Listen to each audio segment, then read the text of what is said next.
Bonsoir Jean-Louis, tu as toute la place et nous te laissons dérouler. C'est parti. Alors, bonsoir, chers tous. Aujourd'hui, nous allons découvrir quelque chose d'exceptionnel. Nous allons apprendre à comprendre comment rester en vie. J'avais voulu faire cette formation pour demander aux gens de faire attention aux statines. Mais en cours de route, lorsque j'ai commencé à faire mes recherches, j'ai trouvé que j'ai tellement à dire sur les compléments alimentaires que si je dois dire aux gens ne prenez pas les statines, c'est comme si je leur perdais du temps.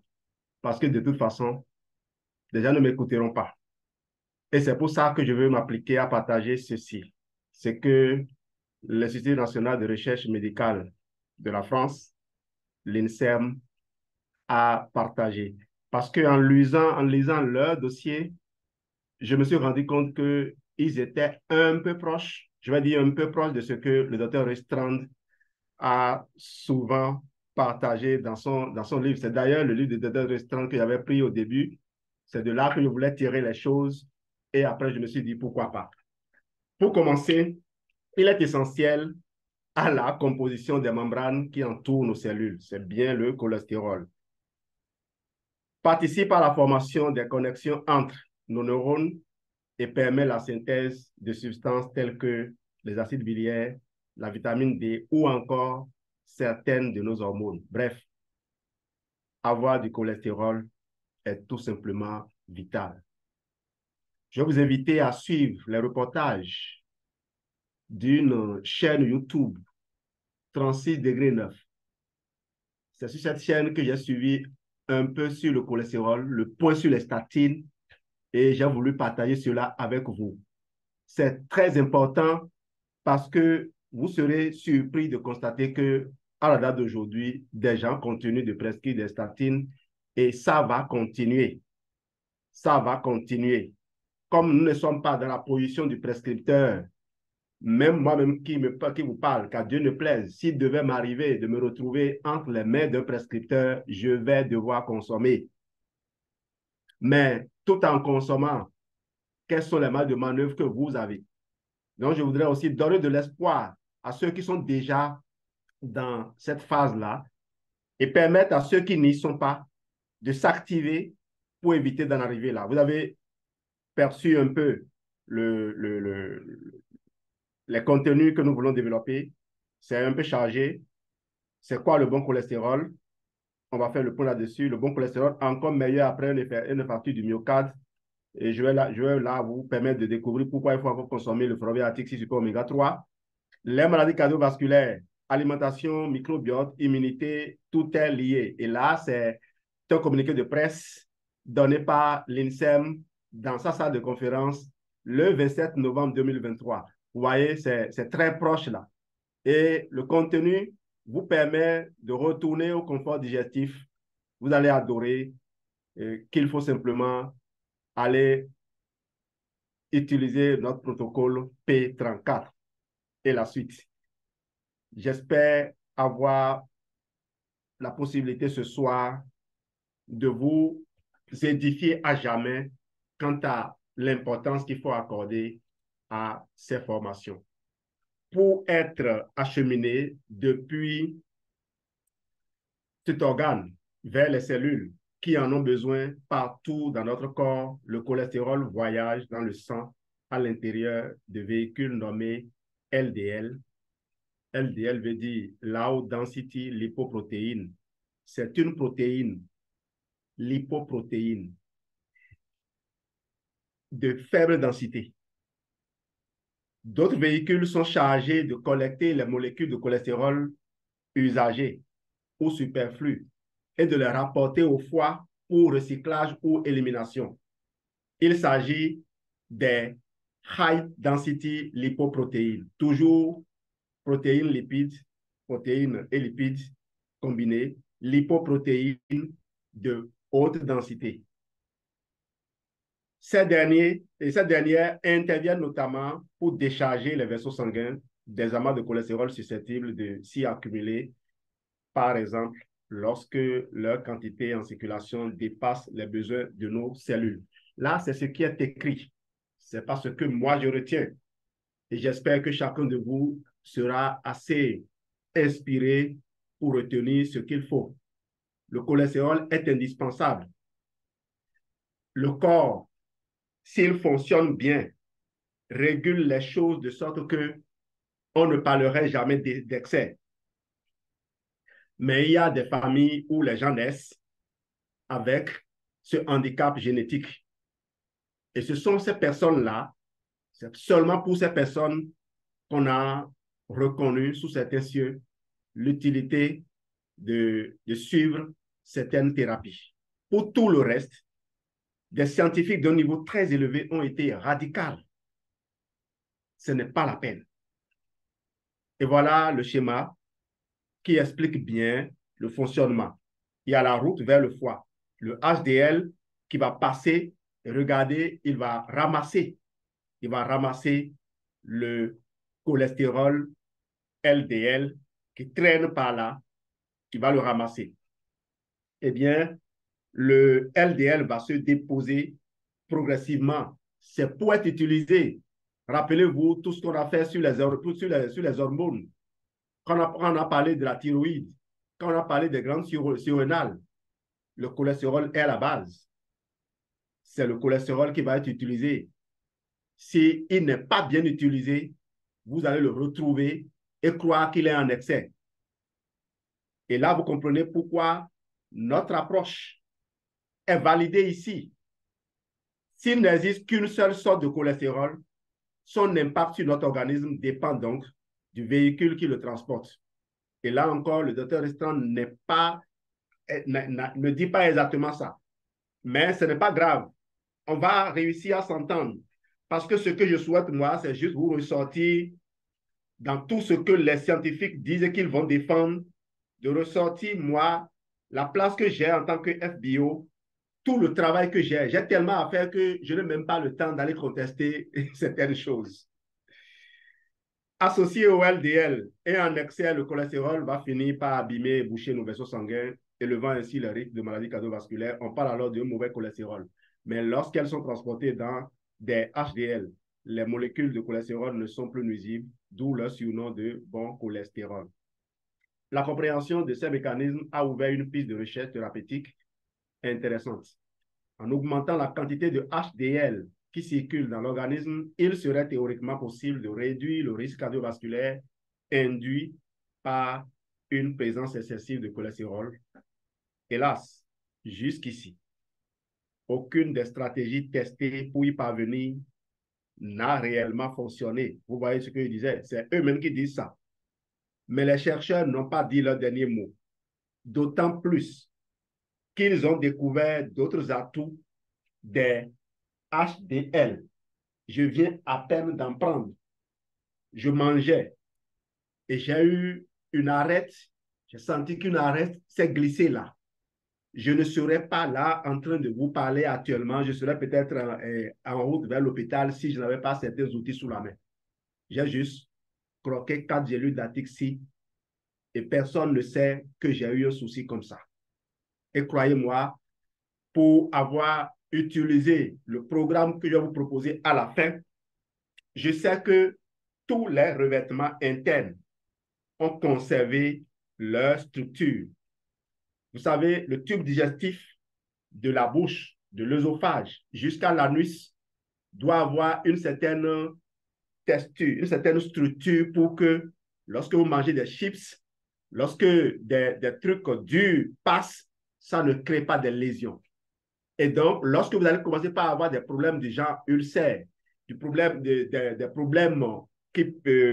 problèmes de ce type-là, ne vous contentez pas simplement de consommer des médicaments pour soulager. Il faut penser à remettre les structures en place parce qu'il existe des moyens. On va continuer. Ils ont découvert donc d'autres atouts des HDL. Vous avez l'article ici est là. Et pas que. Elles auraient, il y a le lithium plus, elles auraient par exemple des propriétés anti-inflammatoires. Elles aussi bénéfiques pour nos vaisseaux. C'est là où on s'entend.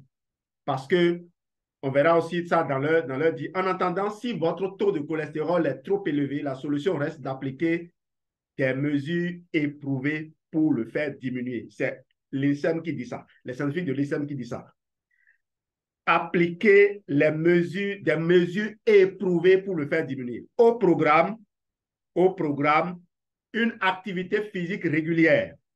C'est ce que je m'avertis à dire. C'est pour ça que nous avons proposé le P34.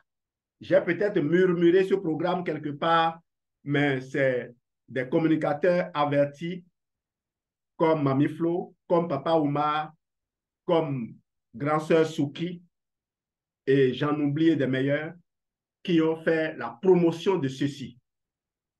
Restons donc toujours connectés et puis atteignons le but, comme l'a dit Papa Oumar, le but est plus important que le rôle. Un régime alimentaire moins riche en graisses saturées. Moi, je vous dis simplement un programme nutritionnel approprié. Et c'est aussi ça qui se trouve dans le P34. Le recours à un traitement médicamenteux pour ceux qui veulent en arriver là. Alors, le bon cholestérol, encore meilleur après une infarctus du myocarde. Les HDL, ces transporteurs de cholestérol composés de lipides et de protéines, ont des atouts insoupçonnés. Non seulement ils protègent contre le risque d'ischémie, de bouchon, mais en cas d'infarctus du myocarde, un remodelage de leur structure accroît cet effet. Cette découverte ouvre la voie à de nouvelles pistes thérapeutiques.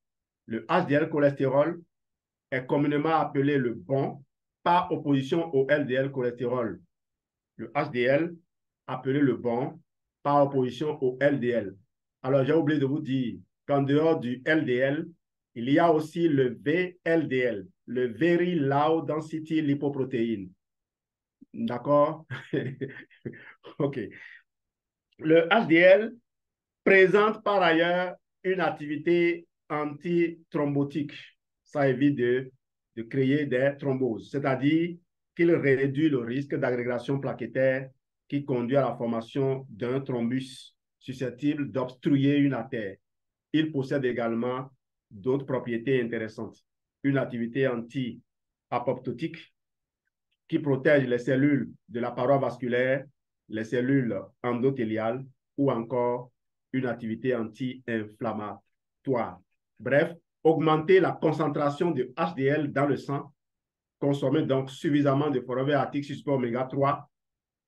Je crois qu'on peut s'accorder là-dessus. J'ai fait une formation sur les oméga 3. J'ai fait une formation sur le forever arctic super oméga 3. Et je crois que jusqu'ici, on n'a pas pu trouver un supplément, une source aussi importante et aussi pure d'oméga 3 que le forever arctic super oméga 3. Alors, si les gens qui surveillent, si c'est une allégation, qu'ils viennent me dire et que l'on retourne s'asseoir pour voir qu'est-ce qui est allégation, qu'est-ce qui n'est pas une allégation. Je suis parti des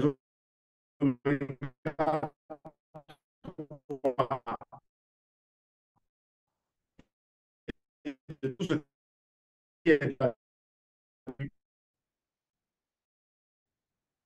revenu, qui ont des propriétés anti-thrombosiques et anti-agrégats plaquettaires, mais également anti-inflammatoires. Alors, on dit, sauf que, bref, augmenter la concentration de HDL dans le sang paraît une évidence pour lutter contre les accidents ischémiques et améliorer la santé vasculaire. Voilà. Sauf que si les statines qui réduisent le LDL se sont révélées efficaces en la matière, l'utilisation de molécules permettant d'augmenter le taux de HDL échoue systématiquement à améliorer la santé des sujets à risque. Alors, je suis allé chercher quelque part une intervention d'un scientifique, le docteur Jacques Mercier, qui demandait est-ce qu'on peut faire du sport sous statine? Est-ce que c'est possible de faire du sport sous statine? Et ce que j'avais déjà découvert et qui m'a poussé à programmer cette formation, il l'a démontré. Études scientifiques à l'appui. Je n'aurai pas le temps de vous dévoiler ces choses-là maintenant. Mais vous pouvez aller rechercher. Faire du sport sous statine, est-ce possible? Il dit, on perd 20 à 25% au moins de l'efficacité mitochondriale dans le muscle humain sous statine. Lorsqu'on est sous statine, on perd 20 à 25% de l'efficacité mitochondriale dans le muscle humain.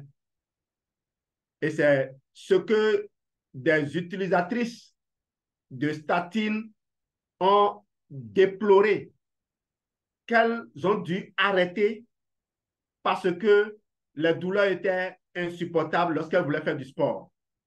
Et on ne peut pas ne pas faire du sport. Et ici, on a bien dit que sous statine, on peut faire du sport. Seulement, il faut tenir compte du fait que les muscles que nous voulons solliciter sont très éprouvés, sont très fatigués. Alors, dès qu'on met la statine, la mitochondrie perd tout son calcium, ce qui entraîne un envahissement du réticulum sarcoplasmique par le calcium, et cela conduit très rapidement à la mort de la fibre musculaire. Donc, en consommant des statines, on détruit les fibres musculaires, on affaiblit les fibres musculaires. Comme je le disais, je ne suis pas autorisé à vous dire de ne pas consommer des statines, mais je peux reconnaître quand même qu'il y a un médecin, Dr Aben Setondi, qui avait en horreur les statines. Il ne prescrivait plus déjà les statines. Et lorsque je parrainais des médecins et que je les amenais vers lui au cours des entretiens, la première question qu'il leur posait, c'est est-ce que vous prescrivez des statines? Et il réussissait toujours à s'entendre sur le fait qu'il ne le faisait pas. Mais on ne sait jamais. Si vous pouvez être médecin et vous retrouvez dans un hôpital où le protocole est imposé, vous n'avez pas le choix. Je comprends. C'est pourquoi je dis, même s'il m'arrivait, qu'à Dieu ne plaise, à moi-même de vous retrouver en vos mains, je vais consommer. Mais j'ai la chance d'avoir aussi de la Tixi avec moi. Et mes résultats vont vous montrer assez rapidement que ça va. Aucun essai destiné à augmenter la concentration totale de HDL n'a permis de réduire le risque de thrombose.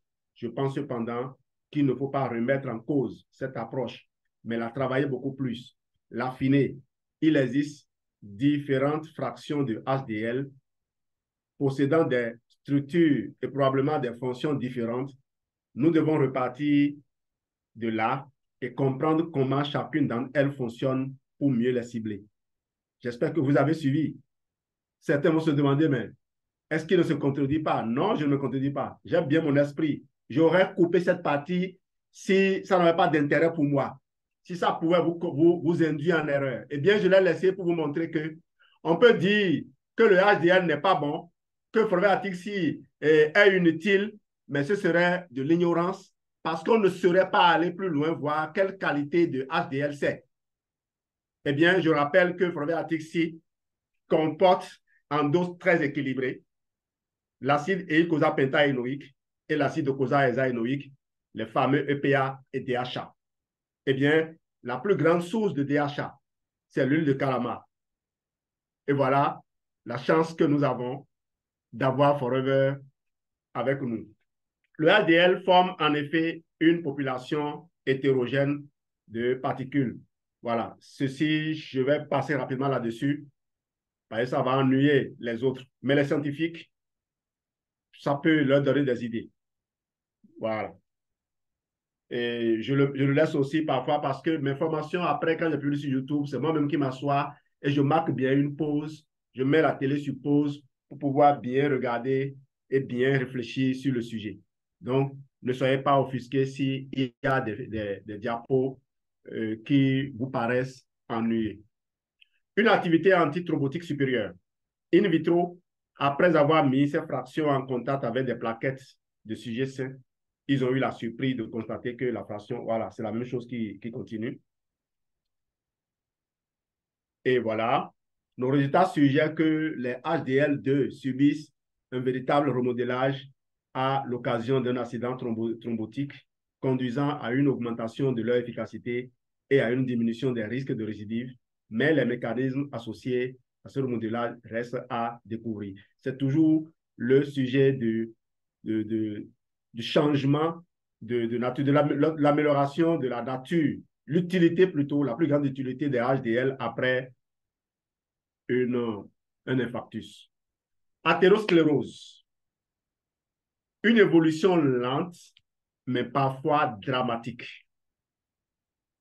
C'est le sujet essentiel de cette formation, en dehors du deuxième que nous allons voir à la fin. L'athérosclérose se caractérise par le dépôt d'une plaque essentiellement composée de lipides. On parle d'athérome sur les parois des artères. À terme, ces plaques peuvent entraîner la lésion de la paroi artérielle, la sclérose, conduire à l'obturation du vaisseau ou encore se rompre, anévrisme.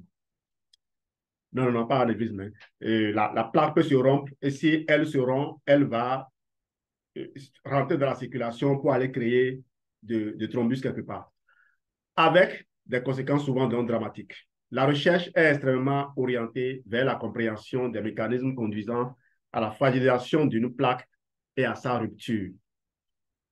Ils n'ont pas développé ces aspects-là, mais le docteur Restran a été très large là-dessus. Ça a été totalement large. C'est aussi le lieu de rappeler aux scientifiques qui sont parmi nous que parfois, vous reparcourez des chemins déjà traversés par d'autres si vous ne poussez pas votre curiosité à voir ce que les autres font. C'est vrai. Qui sont ceux qui font des recherches dans le monde? Est-ce que quelqu'un a déjà fait cette recherche-là? Oui, mais on le fait toujours quand on veut se lancer dans une recherche. Mais parfois, dans le feu de l'action, on n'a pas le temps de vérifier dans toutes les sources. Eh bien, le docteur Restran a démontré que les plaques les plus dangereuses sont les plus fines. Elles sont, on ne les remarque même pas. Ce ne sont pas les plaques les plus épaisses qui sont les plus à craindre. Donc, pour les scientifiques qui me suivent ici, le développement qui est fait ici peut rassurer, alors qu'en réalité, il ne faut pas être rassuré. Il ne faut pas être rassuré parce que les plaques, la rupture des plaques n'est parfois pas perceptible. C'est pour cela d'ailleurs qu'il y a ces incertitudes qui entourent le traitement, la prise en charge de ce problème. Alors, il y a des statistiques qui sont là. Nous sommes tous porteurs de plaques d'athérome. Et une rupture de plaque d'athérome constitue 80% des morts subites. Vous voyez, une rupture des plaques d'athérome constitue 80% des morts subites. C'est pour cela qu'il faut donc être assez vigilant. Il faut tout faire pour ne pas arriver là. L'athérosclérose est une atteinte fréquente qui se développe avec l'âge, a fortiori chez les personnes exposées à certains comportements liés à l'hygiène de vie, sédentarité. Alors, il y a une différence entre sédentarité et inactivité physique. Il y a une différence entre sédentarité et inactivité physique. Alors, la sédentarité, c'est rester assis pendant plus de 2 heures sans bouger. C'est ça la sédentarité. L'inactivité physique, c'est qu'on bouge, mais on ne fait pas de l'activité physique. Parce que l'activité physique doit être intentionnelle, doit être dans le but de solliciter certains muscles particuliers du corps. Donc, un bûcheron qui va couper du bois n'est pas en train de faire de l'activité physique. Parce que ça, c'est son travail habituel. J'espère avoir communiqué. Je ne pourrai pas revenir là-dessus. Et bien, j'insiste toujours pour que vous adoptiez le programme FIT, donc le P34, à l'intérieur le programme FIT, le DIS4, le C9, le F15.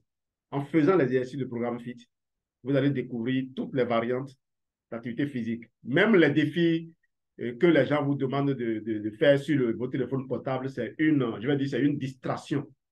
Parce que c'est des choses que vous ne pouvez pas adopter et faire tous les jours. Par contre, le programme que Forever vous a élaboré, ça vous suit. Vous ne prenez aucun risque parce que vous mangez ce qu'il faut pour aller aussi bouger quand il faut. L'artériosclérose touche la paroi interne des artères essentiellement de moyen et de gros calibre. Elle correspond à la formation de plaques d'athérome. Alors, quand les symptômes apparaissent, les plaques sont souvent asymptomatiques. Leur épaississement peut progressivement gêner la circulation sanguine et entraîner l'apparition de symptômes.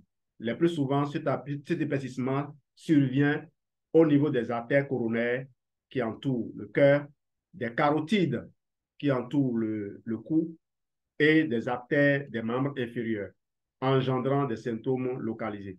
Douleur, vertige, essoufflement et instabilité à la marche, l'angine de poitrine, l'accident ischémique transitoire, c'est une forme d'AVC qui avertit. Les gens subissent ça sans même s'en rendre compte. Parfois, vous êtes là et vous somnolez, et vous venez de faire un AVC sans le savoir. C'est pour cela que vous devez vous réinterroger, quoi. Est-ce que c'est utile de continuer à pleurer les morts quand on les a vus mourir sans faire ce qu'il faut avant qu'ils ne meurent réellement? J'espère que je communique. Ça veut dire que quand vous progressez dans ce que nous sommes en train de faire dans l'éducation et en santé, vous pouvez anticiper sur la mort des gens. Sans être un sorcier, vous pouvez anticiper sur la mort des gens. Vous voyez la personne, vous savez qu'elle ne peut pas vivre plus de 2 ans. Ça fait rire les gens. Ils croient que c'est quelque chose de banal. Les médecins savent. Et sur les champs de bataille, il y a ce qu'on appelle les infirmiers de tri.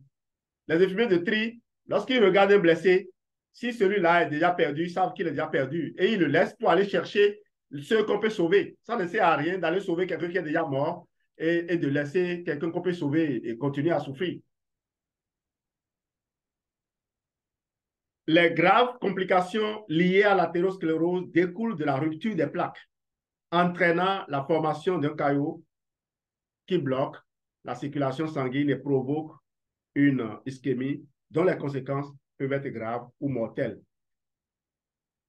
Et voilà donc, j'ai tiré tout ça sur le site de l'INSEM, leur article, j'ai aimé et ça avertit. Céphalée, vertige, si ces symptômes ne vous permettront pas de faire de l'automédication, heureusement que nous, ce n'est pas de la médication que nous faisons. Mais au moins, quand vous sentez, vous voyez ces symptômes, vous pouvez vous dire, il est peut-être temps que je me remette à la marche. Il est peut-être temps que j'aille consulter un partenaire Forever pour recommencer un programme. Les programmes, vous devez faire un budget pour les exécuter. Histoire naturelle de la plaque d'athérome. Alors, la création de la plaque d'athérome dépend de l'équilibre entre les apports alimentaires en cholestérol, son taux circulant et son élimination. Un autre élément, c'est surtout le stress oxydatif, la richesse en antioxydants de votre alimentation. Vous voyez, par le sport, on peut produire des antioxydants. Par le sport, on peut produire des antioxydants. Par un certain type de sport, on peut également produire des radicaux libres. Le cholestérol de type LDL présent dans la circulation sanguine peut s'accumuler préférentiellement à certains endroits de l'arbre vasculaire exposé à un flux sanguin turbulent. Il crée ainsi les premières lésions débutantes nommées trilipidiques. Il s'agit de dépôts formant des traînées lipidiques surélevées sur la paroi interne de l'artère. Petit à petit, le LDL s'y oxyde et devient inflammatoire pour la paroi. afin de l'éliminer, cette dernière recrute des globules blancs, des monocytes différenciés en macrophages notamment, lesquels se gorgent de LDL oxydé. En dehors de tout mécanisme de régulation, les macrophages deviennent volumineux, meurent par apoptose tout en restant piégés localement. Les systèmes normaux d'élimination des débris cellulaires ne pouvant intervenir, ceux-ci s'accumulent dans la plaque d'athérome qui grossit petit à petit. C'est une explication. Le docteur Riston en a donné une autre, mais qui complète celle-là et qui l'explique mieux. Alors, en réaction à ce mécanisme, suivez bien, en réaction à ce mécanisme, les cellules musculaires lisses de la paroi vascularisée migrent dans la plaque afin d'essayer d'isoler ce tamas cellulaire inflammatoire. Elles vont former une chape fibreuse constituée de fibres de collagène. L'ensemble forme une plaque plus ou moins rigide et stable, c'est-à-dire sans risque de rupture. Ça paraît rassurant. Mais comme on l'a dit, les plaques qui se rompent sont invisibles. Vous le savez, vous ne le voyez même pas. L'autre chose, les couleurs jaune que vous voyez là, ce n'est pas réellement c'est pas juste du cholestérol. Ce n'est pas juste du cholestérol parce que la pression dans les artères, voyez, quand on dit hypertension, voyez les limites. C'est assez fort pour que un truc mou comme le cholestérol puisse garder ça. Donc, c'est plus que ça. C'est plus dur que ça. OK? Donc, quand vous voyez ces images, ne voyez pas que du cholestérol, vous voyez tout un ensemble. Alors, les cellules dont on parlait ici, on les appelle les cellules spumeuses. Qu'est-ce qui se passe? Quand vous prenez l'antère et l'artère, la partie où le sang circule, la partie interne, le sang circule, le sang est en contact direct avec l'endothélium. D'accord? Donc, à l'intérieur, là, dans la lumière du vaisseau, il y a l'endothélium. Et juste en dessous de l'endothélium, il y a ce qu'on appelle la zone subendothéliale. Je crois que je vois là. Il y a la zone subendothéliale. Nous sommes ici. Et nous sommes là dans la zone subendothéliale. Lorsque le cholestérol vient ici, dans cette zone subendothéliale, il va être oxydé. Le cholestérol LDL, quand il rentre, il ne pose aucun problème. C'est quand il est oxydé qu'il devient une gêne. Parce qu'un cholestérol LDL oxydé n'est plus une structure normale que le corps reconnaît. C'est pour cela que le corps sollicite les monocytes, macrophages, pour venir les enlever. Pour venir enlever. Mais comme les macrophages ne sont pas habitués à enlever le cholestérol, lorsqu'ils phagocytent le LDL oxydé, il meurt. Et d'autres monocytes viennent essayer de se gaver de cholestérol et c'est comme ça que progressivement l'amas se forme. C'est cet amas-là qu'on appelle cellule spumeuse. Voilà ce qui est à l'origine de la dangerosité du cholestérol LDL. C'est l'oxydation. Donc, en chargeant son corps d'antioxydants, on protège le cholestérol. Et comment protéger le cholestérol? On le protège de l'intérieur de sa membrane avec les vitamines liposolubles, comme la vitamine E, comme la vitamine A, comme la vitamine D, comme la vitamine K. Et principalement la vitamine E, c'est la vitamine la plus antioxydante, la plus intéressante à l'intérieur du gras. Maintenant, à l'extérieur, dans le sang, dans le plasma, il y aura la vitamine C, qui va donc protéger le cholestérol de l'extérieur. Donc, cette protection, autant interne qu'externe, permet de préserver le cholestérol LDL et de faire des gens comme nous qui consommons les compléments alimentaires, des gens qui sont toujours en bonne santé, même si l'âge avance. J'espère avoir communiqué. Diagnostic et facteurs de risque. On va avancer là-dessus. L'interrogatoire est indispensable pour identifier les facteurs de risque d'athérosclérose. certains d'entre eux ne sont pas modifiables. Certains risques ne sont pas modifiables. Être un homme, vieillir, présenter certains facteurs génétiques. Quand on dit que ce n'est pas modifiable, aujourd'hui, les gens qui sont en train de s'occuper de la santé des personnes âgées découvrent avec en écoutant, en suivant un peu le mode de vie des habitants des zones bleues, eh bien, on découvre qu'il y a des moyens. De nouvelles disciplines médicales sont en train de naître. La gériatrie, vous entendez parler maintenant de médecins gériatres. Et j'aime bien ça. J'aime bien cela. En maintenant un certain niveau d'activité physique, en maintenant tous les paramètres, il n'y a pas que l'activité physique, une certaine qualité de l'alimentation, une consommation de compléments alimentaires. C'est parce que les dents et les organes internes n'étant plus aussi jeunes qu'au début, même si l'aliment contenait tout, nous n'avons pas la notre corps ne peut pas retirer ce dont il a besoin. Et donc, la consommation de compléments alimentaires s'impose. Et ça se chante aujourd'hui par tout le monde, même par les médecins qui dénonçaient, qui rejetaient cela hier. Ça se chante simplement parce que les médecins ont commencé par avoir des pseudo-compléments alimentaires sous la main. Je dis bien pseudo-compléments alimentaires sous la main. C'est pour cela qu'ils proposent des milliers de compléments alimentaires individuels aux gens.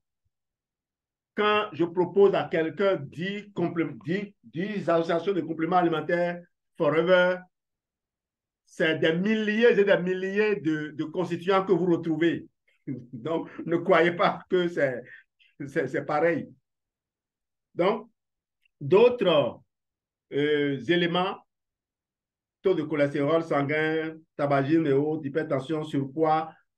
Nous, on a aussi nos paramètres. On a nos paramètres, on a les réponses que nous recherchons pour déterminer le protocole qu'il faut appliquer. Donc, c'est des doctrines différentes. Nous sommes dans la médecine nutritionnelle, nous sommes dans la nutrition cellulaire, nous sommes dans l'optimisation des organes internes.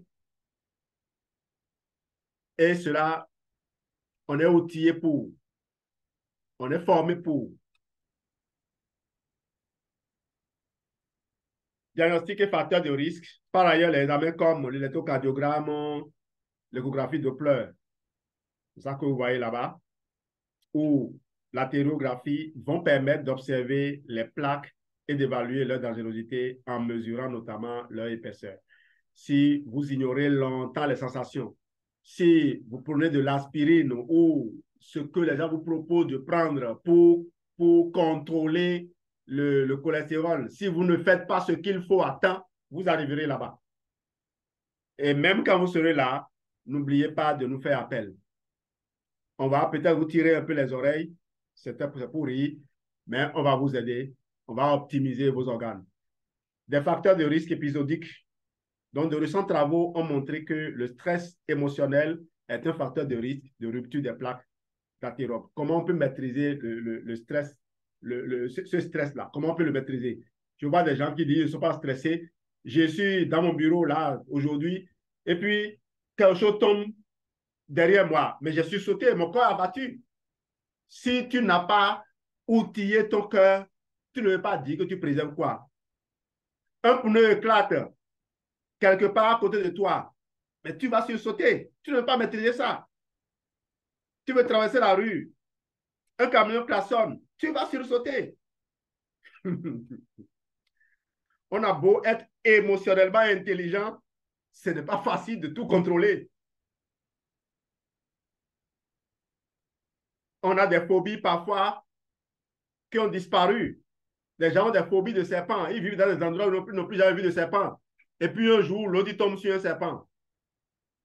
Je me rappelle cette femme, quelque part en France, qui se lavait sous la douche et qui a senti quelque chose passer sous son pied. Eh bien, un serpent est rentré dans les égouts et dans la canalisation est venu remonter jusque dans sa douche. Comment tu vas faire si tu n'as pas un cœur qui est en forme?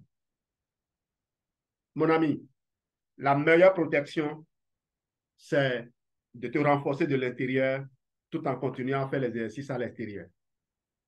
Prévenir et traiter, on va évoluer. En prévention, voilà les différentes étapes proposées. En prévention primaire, un traitement médicamenteux n'est préconisé qu'en cas d'échec de ces premières mesures. Voilà. C'est quand les premières mesures qu'on a citées plus haut, alimentation, amélioration de l'hygiène de vie et autres, c'est quand ça a échoué. Et ça échoue rarement avec nous. En tout cas, je n'ai pas encore vu quelqu'un pour qui ça a échoué. Je me suis installé, je vais même moi, dans une ville, une petite ville, je vais dire, une ville où nous avons grandi, où les gens nous connaissent, une ville où tu ne peux pas te cacher. Ça fait plus de 5 ans qu'on est ici. 5 ans, c'est petit ça. Depuis 2016. 2016 à 2023, ça fait pratiquement 8 ans qu'on est là. Jamais quelqu'un est venu toquer à notre porte pour dire, voilà vos produits là que vous m'avez vendus, vous m'avez fait du mal. Jamais. Jamais. Vous voyez? Et récemment, un ami que j'avais averti par rapport dans les communications comme ça, j'ai partagé des informations. Il est allé, il était dans mon groupe WhatsApp Parlons Santé et Vitalité, et il est allé faire son bilan et on a trouvé que son foie était grave. On a commencé par lui proposer des tas de choses. Or, il a bien lu le Vidal comme moi, sur mes recommandations, et on lui a dit que quand ton foie devient gras, la première des choses, c'est d'adopter les mesures hygiéno-diététiques.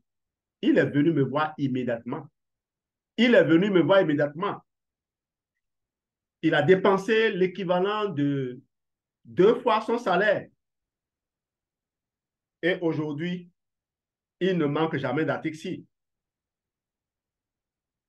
Les gens qui ont été à l'école, des gens qui sont même à des niveaux hiérarchiques plus élevés que moi, quels moyens est-ce que nous, on a pour les tromper? Des gens qui ont fait la biologie à l'école, des gens qui ont fait la médecine, qui viennent nous réclamer à plusieurs reprises des choses. Quels moyens nous, on a pour tromper ces personnes-là? Donc, croyez-moi, on va progresser. Oui, ça, c'est le stent. On en a parlé dans nos audios. OK? Alors, les enjeux de la recherche, les efforts de recherche visent aujourd'hui à finaliser la compréhension des mécanismes menant de la constitution de la plaque à sa fragilisation, puis sa rupture. Ils cherchent aussi à mieux suivre l'évolution de la plaque afin d'en prévenir l'évolution et à développer des traitements toujours plus spécifiques et efficaces. En attendant qu'on en arrive là, les gens vivent. Et rien ne dit que quand on va trouver une solution, ce ne sera pas une solution comme le Vioxx qu'on a dû retirer en 2004. Après avoir retiré d'autres catégories de médicaments en 2001. La science évolue par tâtonnement, mais bizarrement, la médecine nutritionnelle évolue par renforcement de conviction. J'adore cette médecine. C'est pour cela que j'ai renoncé à des tas de choses et je suis prêt à renoncer à beaucoup d'autres pour me consacrer exclusivement à ça. Je sens que je suis en train d'accomplir ma mission de vie. Mieux comprendre les autres étiologies, cibler l'inflammation. J'aime bien ça. Je disais, le cholestérol LDL n'a rien de mauvais. Il ne devient mauvais que quand il est oxydé. Donc, même ceux qui disent le cholestérol LDL, c'est le mauvais cholestérol, ne comprennent pas que c'est quand il est oxydé qu'il devient dangereux. Tant qu'il n'est pas oxydé, il ne pose aucun problème. Et quand il n'est oxydé que dans la zone subendothéliale. Et l'endothélium est une membrane très, très, très, très sensible, d'où la réaction inflammatoire. Sinon, là, on se connaît. Une façon de parler des Ivoiriens. Cibler l'inflammation, ils sont en train, pendant qu'ils y sont, nous on évolue. Alors, le communiqué de presse de l'INSEM, voilà, comme je le disais, 27 novembre 2023, salle de presse physiopathologie, métabolisme, nutrition. C'est comme si j'étais en France. Croyez-moi, si j'étais en France et que j'étais proche de la zone là, je ferais tout pour aller assister à leur conférence de presse. Ça vous libère, quoi. Ça vous libère. Quand vous avez passé le temps à lire, à visualiser des choses, à écouter des gens comme Michel de Longéril. Alors, je vous raconte une anecdote sur Michel de Longéril qu'il a avoué. Il dit, avant qu'on ne retire le viosque du marché, il avait fait les études sur les statines et s'était rendu compte que c'était l'heure. Mais comme il avait déjà, dans un premier temps, défendu ces molécules, démontré aux gens que c'était important, c'était bon, il disait que pour un scientifique, ce n'est pas facile de dire aujourd'hui, c'est ceci, de revenir dire, je me suis trompé. Il en était là, dans le doute de qu'est-ce qu'il faut faire quand on a retiré le vios du marché. Et quand des gens qui pensent être plus intelligents que les autres aujourd'hui attribuent des noms bizarres à Michel de Longéril, je me dis, mais qu'est-ce que l'argent n'est pas capable de faire? J'espère que je communique. En tout cas, même Jésus a été combattu. Et si Dieu lui-même est combattu jusqu'à aujourd'hui, même pas les hommes, plus rien ne peut nous surprendre. Il faut simplement prier et puis vous allez trouver la voie. Priez, vous allez trouver la voie. Et ceux qui servent des causes, il y a des gens que je sais qui servent des causes, des gens qui ont été appelés, qui ont été associés à des projets, qui ne connaissent pas l'esprit qui pilote la personne qui est devant le projet. Il faut prier. Priez, vous allez découvrir les voies. Priez et vous allez découvrir les voies.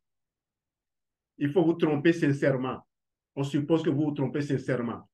Parce que j'observe des choses dans des groupes, on a défini des règles et des gens enfreignent ces règles. Est-ce que c'est pas ignorance? Est-ce que c'est délibéré? Il faut simplement se demander quand tout ça finira, quel bilan je ferai. Priez pour que vos actions soient du côté de l'amour. Nous, on a envie de propulser n'importe quel jeune africain qui a la capacité d'être le numéro 1 mondial. On a envie de le pousser. On n'a pas de ce problème-là. Mais pourquoi diable pense qu'il faut forcément essayer de détruire ce que les autres font et démontrer qu'ils sont les seuls capables? Vous êtes sortis d'un trou et vous oubliez que c'est d'autres personnes qui vous ont tendu la main pour que vous arriviez là où vous êtes. Je vois ça et c'est tout ça qui me donne aujourd'hui du courage, de la confiance, de la sérénité. Et je dis, mais si ces personnes pour qui nous on est en train de travailler, pour qu'ils grimpent, font ça, alors qu'ils ont atteint ce niveau de réussite, alors on est capable de plus. Parce qu'on a compris que le but est plus important que le rôle. Visualisation de la prolifération des cellules immunitaires, des lymphocytes, dans les ganglions mésentériques sous l'influence du microbiote, modulé par le régime gras. On est en train d'arriver. Les maladies cardiovasculaires, alimentation, microbiote, immunité, tout est lié. Alors, si un régime alimentaire riche en graisse et pauvre en fibres est reconnu comme favorisant les maladies cardiovasculaires comme l'athérosclérose, les mécanismes impliqués ne sont pas encore bien identifiés. Des chercheuses et chercheurs de l'INSERM et d'Université Paris cité se sont intéressés au rôle du microbiote intestinal dans le développement de l'athérosclérose. Alors, ils ont pu démontrer que le microbiote joue un grand rôle dans le développement de l'athérosclérose. On revient encore au confort digestif. Parmi les facteurs de risque majeurs de l'athérosclérose, l'obésité. Et l'obésité qui est induite par un régime alimentaire trop riche en graisse et pauvre en fibres. Je ne parle pas en ces termes. mais j'ai souligné parce que c'est les mots qu'ils ont utilisés. Ça ne veut rien dire un régime trop riche en graisse et pauvre en fibres. Ça ne veut rien dire. Simplement parce que vous ne pouvez pas, sur la base de ça, savoir exactement ce qu'il faut faire. C'est pour cela que je vous dis, suivez notre programme P34. Le but, c'est de vous apprendre à concocter vos repas vous-même.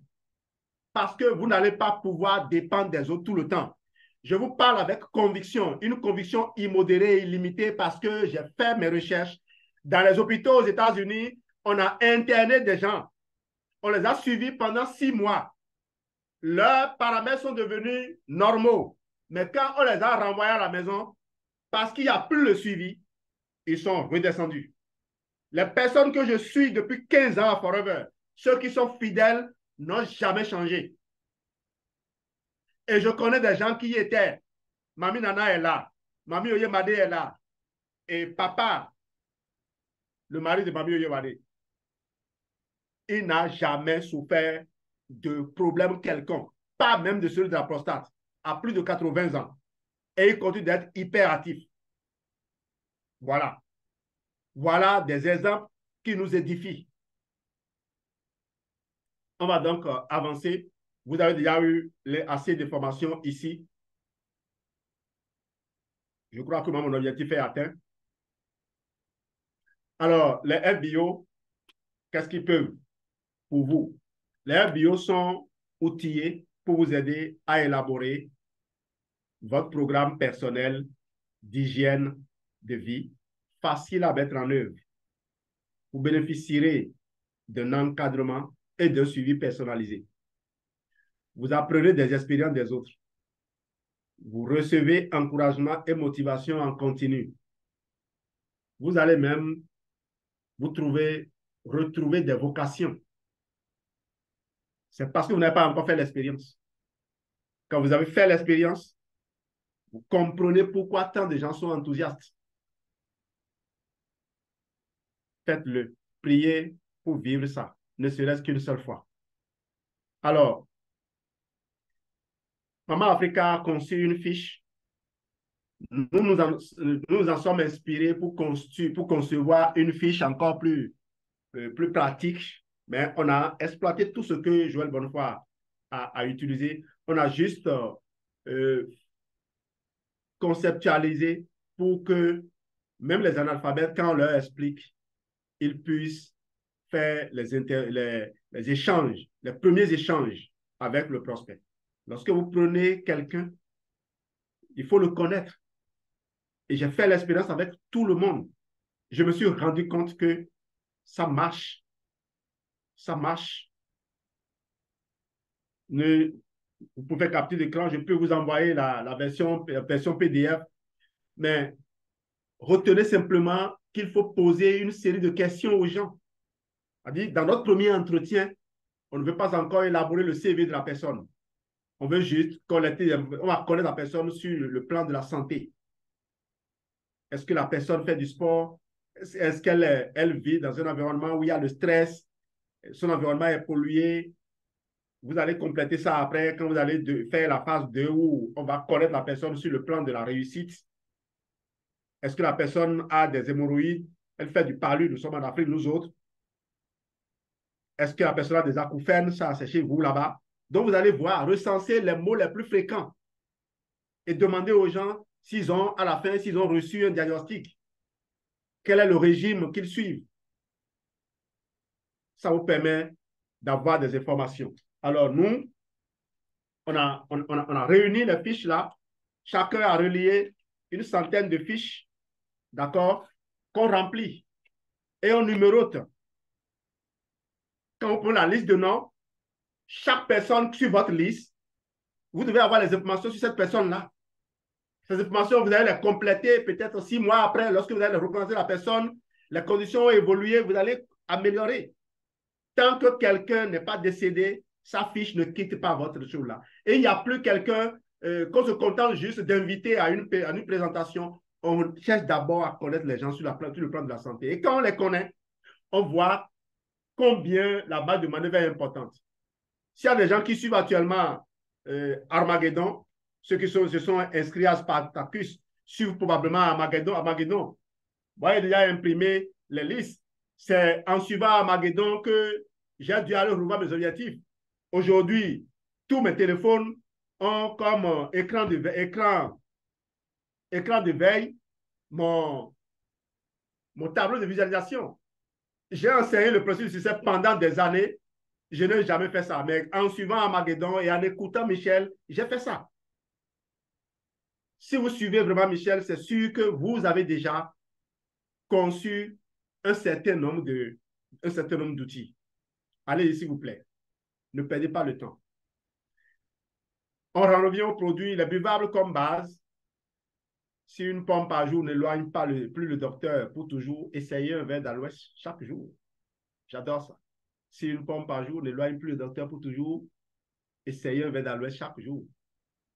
Boire un verre d'aloès chaque jour, vous pouvez la boire sous n'importe quelle des formes. Actuellement, c'est le Freedom que moi je prends.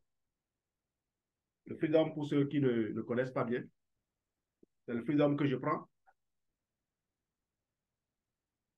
Il y a le mango aussi. Vous avez des fibres. Dans le Bénin-Netta, vous avez la pomme. Hein? Vous avez la pomme dans le Bénin-Netta. Vous avez pomme et canneberge. Entretien des voies urinaires. Le cœur d'aloès.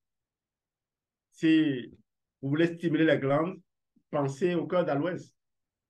Actuellement, il y a une épidémie d'infection pulmonaire en Chine, mais mettez 100 comprimés d'absorbent-C dans un bidon de cœur d'aloès, videz-le en une journée. Ensuite, continuez avec du propolis et pollen si vous voulez. En tout cas, si vous voulez des protocoles, contactez, on vous aidera. Mais ne me contactez pas si vous ne suivez pas les formations. On se retrouve à Douala, je l'ai déjà dit. Les produits de la ruche, rien que ça pouvait déjà aider quelqu'un à vivre toute sa vie en bonne santé. On a déjà parlé du confort diététique amélioré. Les outils, je vais les défiler rapidement. Le DS4, le C9, le F15, le Vital 5, le kit de revêtement. Ce kit doit suivre, même si vous n'avez pas les moyens, en ayant fini le confort diététique, vous pouvez déboucher ici pour être sûr que vous avez densifié tous vos muscles. Si vous avez des problèmes d'athérosclérose, vous devez déboucher par ici. Parce que ce n'est pas seulement enlever la graisse, c'est optimiser la mitochondrie, c'est réparer tous les revêtements. Assurer une bonne digestion, assurer une bonne circulation, une bonne intégration, une bonne concentration. Et ce programme, faites la capture, lisez. Si vous ne comprenez pas, demandez. Lisez attentivement. Parce que chaque chose qui est mise là, c'est à dessein. Le but, c'est de vous permettre de mener une vie, 6 mois, sans maladie. Je viens de faire 2 ans de suite. Quand il dit sans maladie, c'est vraiment sans maladie. Et Dieu seul sait que je communique tous les jours. Quand il dit 2 ans, c'est avec preuve. En 2022, j'ai fait un enregistrement chaque jour que j'ai publié. On ne peut pas faire ça si on est malade. Il n'y a pas un jour que j'ai raté. Et cette année, vous m'avez suivi sur les plateformes. Je prends 2 à 3 carnets de femmes chaque jour. Dès que je finis, quand je me couche, je dors aussitôt. Je continue de dormir comme un bébé. J'ai bientôt 52 ans. Ce n'est pas beaucoup, mais quand je rencontre mes jeunes frères de 40 ans, ils sont trop vieux. Je ne sais pas pourquoi les Blancs sont vieux comme ça. Quand je vois les Blancs, on me donne leur âge et dit, mais lui là, il est trop vieux pour son âge. Au passage, je suis le grand frère de Macron, si pour ceux qui ne savent pas. Merci de nous avoir suivis ce soir.